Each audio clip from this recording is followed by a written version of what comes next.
levando a mensagem da cruz ao mundo. Esta é a Rede Som Life de televisão.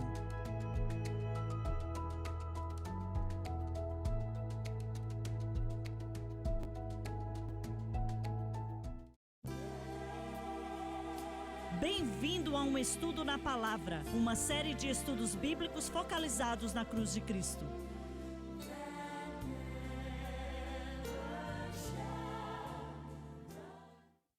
Bem-vindo hoje ao Estudo na Palavra. Eu sou o evangelista Jimmy Swaggart, com Lauren Lawson e o Dave Smith. E é uma honra e um privilégio e um prazer estar com vocês. Eu quero que você saiba. Estamos estudando o versículo 42. Eu não quis gastar tanto tempo assim neste versículo, mas em algumas palavras diz muita coisa.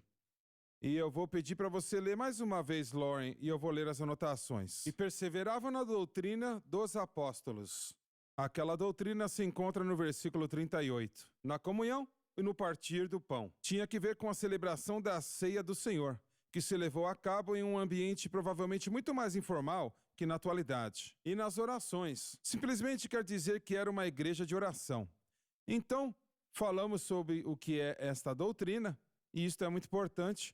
A salvação pelo sangue de Jesus, o batismo com o Espírito Santo com a evidência de falar em outras línguas, o batismo nas águas, que precisamos adicionar, a Santa Ceia, e então testemunhar para as pessoas sobre Cristo e tudo mais. E existem outras coisas paralelas que também aconteciam constantemente, né? A cura divina, eles criam que Deus respondia orações, milagres, sinais, maravilhas e tudo isto. E nós ainda cremos na mesma coisa hoje. Nós ainda cremos que Deus ainda faz milagres. Ele não faz todos os dias. Eu temo que muito que foi feito, Deus não se agradou, né? Dizendo coisas que na verdade não aconteciam, não estavam acontecendo. O Senhor não precisa de uma glória falsa. Como o nosso presidente está falando sobre fake news, bem, existe uma glória fake também. Ele não precisa disso. E isto é uma ofensa a Deus. Mas, de qualquer forma, além disto, o Senhor ainda faz milagres. Eu me lembro como uma criança, eu fui curado pelo poder de Deus. Perdão. E eu tinha 10 anos de idade. E eu desmaiava. Eu ficava inconsciente. Meu pai e minha mãe me levaram para os médicos naquela época, na nossa cidade, e fizeram aqueles testes que eles podiam fazer naquela época, né? 70 anos atrás. E eles não podiam encontrar nada. Eles eliminaram a malária, eliminaram todas as doenças e não sabiam o que era. E eu desmaiava na escola e eles chamavam meu pai e minha mãe para vir me pegar e tudo mais. E a última vez que isso aconteceu, o superintendente das escolas, o Sr. Bateman, era o nome dele, ele falou para o meu pai e para minha mãe. Ele disse, veja, se algo não for feito com o Jimmy, você vai ter que removê-lo da escola. Estou citando exatamente o que ele disse. E ele falou, não queremos que ele morra em nossas mãos. Agora, olhando para trás, eu sei que era o diabo tentando me matar. Ele sabia que Deus iria nos usar para o evangelismo mundial. Então, ele estava tentando me matar. É isso que estava acontecendo.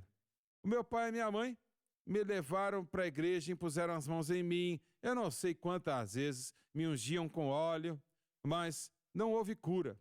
O problema continuou. E não podiam descobrir o que estava acontecendo comigo. E foi num domingo à tarde, mais ou menos 1h da tarde, e o meu pai e minha mãe levaram o pastor e a esposa dele para almoçarem e tiveram que passar antes na casa de um vizinho, né, um dos membros da igreja, para orar. Eu acho que, se eu não me engano, o homem estava doente. E eu me lembro que estávamos indo para a sala dos fundos e o pastor ungiu ele com óleo, orou por ele. E aí fomos para uma salinha de uma casa de 3 quartos e estávamos lá de pé na sala antes de ir embora. E o meu pai perguntou para o pastor assim, ele disse, Pastor Colbert, era o nome dele, É, eu gostaria que você ungisse o Jimmy com óleo e orasse por ele de novo. Ele já havia orado várias vezes e me ungido com aquele óleo tantas vezes. E o meu pai disse: se algo não acontecer, vamos ter que tirá-lo da escola. E eu ainda vejo aquele pastor, agora ele já faleceu, mas eu vi ele vindo atravessando aquela sala e com aquele vidrinho de óleo na sua mão. E ele tocou a minha cabeça. Como eu disse, ele já tinha feito isto várias vezes antes e tinha orado pelo mesmo problema, sem resultado algum. Pelo menos era assim que eu tinha visto. E no momento que ele fez aquilo, esta última vez, ele me ungiu com óleo. Naquele momento, eu senti do topo da minha cabeça, como se fosse uma bola de fogo do tamanho de uma bola de beisebol, que começou a descer nas minhas costas, passou pelos meus braços, foi para minhas costas, nas minhas pernas e nos meus pés. E eu sabia que eu tinha sido curado. Eu tinha 10 anos de idade, mas eu sabia que eu tinha sido curado, eu não tinha dúvida alguma. E isto foi 73 anos atrás agora, e eu nunca experimentei nenhuma enfermidade como aquela daquele dia até hoje. E agora, pelo que eu sei, eu tenho uma saúde boa e eu dou ao Senhor toda a honra e toda a glória. Se os meus pais não tivessem crido na cura divina, e se o pastor daquela igreja não tivesse crido na cura divina, eu acho que o diabo iria me matar. Eu não acho que eu estaria aqui. Mas graças a Deus que eles criam na oração. Eles criam que Deus fazia milagres. Eles criam que o Senhor curava o enfermo. E eu estou aqui hoje por causa desta fé que eles tinham. Então alguém falou, mas por que ele não te curou quando eles oraram antes? Eu não sei, eu não posso responder, certo? Será que eles fizeram algo diferente? Não, faziam a mesma coisa que eles tinham feito 10, 15 vezes antes que eles oraram por mim. Mas graças a Deus que eles não desistiram. Graças a Deus eles não abriram mão. Então, o Senhor cura. A igreja primitiva cria na cura divina. Certo. A igreja primitiva cria nos milagres. A igreja do livro de Atos acreditava na salvação pela fé. Eles criam no batismo com o Espírito Santo com a evidência de falar em outras línguas. Eles criam em adoração a Deus, em espírito, em verdade, em poder, na presença do Espírito Santo. Eles criam nestas coisas. E nós dissemos, alguns programas atrás, que nós cremos que este livro de Atos é o padrão.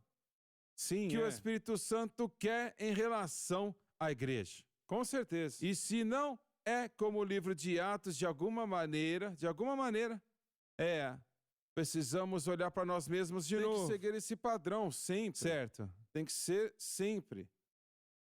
Um ano depois de eu ser salvo, eu experimentei o poder de cura de Deus e eu comparo com isto porque prova, para mim, o poder de cura de Deus. Quando eu me tornei um cristão, um ano antes de eu ser salvo, eu estava trabalhando em construção. Estávamos colocando pedregulhos numa calçada, colocando uma armação de metal para colocar o concreto. E eu fui para o fundo do caminhão para pegar uma ferramenta. Então eu estendi o meu braço para poder pegar uma caixa de ferramentas. E quando eu fiz aquilo, eu machuquei minhas costas. Eu tinha 23, 24 anos. Eu sempre fui uma pessoa atlética, mas quando você machuca suas costas, sim, você se sente na hora.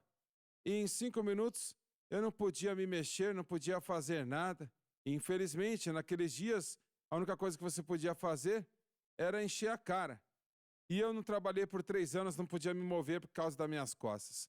Mas quando eu fui salvo, o primeiro ano que eu fui salvo, eu estava trabalhando como um ferramenteiro e ajudando. Na verdade, eu estava no emprego e eu disse isso para dizer o seguinte, eu tinha um histórico de problemas na coluna e eu estava perto de uma piscina puxando um balde de 5 galões de água numa certa manhã e isto foi depois de eu ser salvo. Então, eu senti a mesma coisa acontecer de novo que tinha acontecido um ano atrás. Eu reconheci. E eu sabia que as costas iam endurecer. Isto foi depois de você ser salvo. Agora eu era salvo e eu sabia um pouco sobre o Evangelho. Naquela manhã eu tinha que ensinar uma aula bíblica às 11 horas e ao meio-dia eu tive que trabalhar do outro lado de Nashville, em Franklin, no Tennessee, num trabalho de pintar uma casa. As minhas costas estavam tão doloridas quando eu acabei de ensinar, eu acho que aconteceu umas 10 da manhã. Eu pedi para as mulheres orarem por mim quando eu acabei o ensino bíblico. Eu acho que era mais ou menos meio-dia. Eu fui para casa, almocei, o meu amigo estava lá e orou por mim. E quando você tem dor nas costas, não tem nada pior do que isso, você não pode se mover. Mas eu prometi para o homem que eu ia começar a trabalhar naquela tarde. Então eu estava no carro dirigindo e orando, pedindo para Deus me tocar. Eu cheguei na casa e a primeira coisa que eu tinha que fazer era trocar umas fitas. Então eu tive que subir numa escada para tirar aquela fita, arrancar, subir, pintar e colocar outra fita e pintar de novo. Eu estava tirando aquela fita na escada e estava me movendo bem devagar até o último degrau pedindo ajuda de Deus, quando de repente aconteceu. O poder de Deus, você podia sentir como você mencionou, eu senti atrás do meu pescoço, descendo na minha coluna. O poder de Deus me tocou. E quando você quase que não pode subir uma escada, certo, você sabe quando a dor vai embora. Exato. E naquele momento Deus me curou. Novamente confirmando que isto não é somente uma doutrina que era para a igreja primitiva ou para os anos 50, mas isto foi a primeira vez que você experimentou a cura? Foi a primeira vez que eu pessoalmente experimentei o poder de cura. Ok, vocês dois me respondam esta pergunta então. Nós cremos na cura divina e porque a Bíblia diz que isto acontece. Por que algumas poucas vezes, eu vou ser honesto como eu posso ser, nós vamos ver o Senhor fazer um milagre, uma obra, uma cura, como nós mencionamos, e muitas vezes nós não vemos, mesmo que a nossa fé é a mesma, nós cremos assim tanto como criamos. Por que então? Não sabemos. Deus é soberano e é a vontade de Deus curar, faz parte da expiação. Certo? Veja, vamos... Acabou o tempo de novo, vamos ter um intervalo, mas escute, voltaremos daqui a pouco, não saia daí.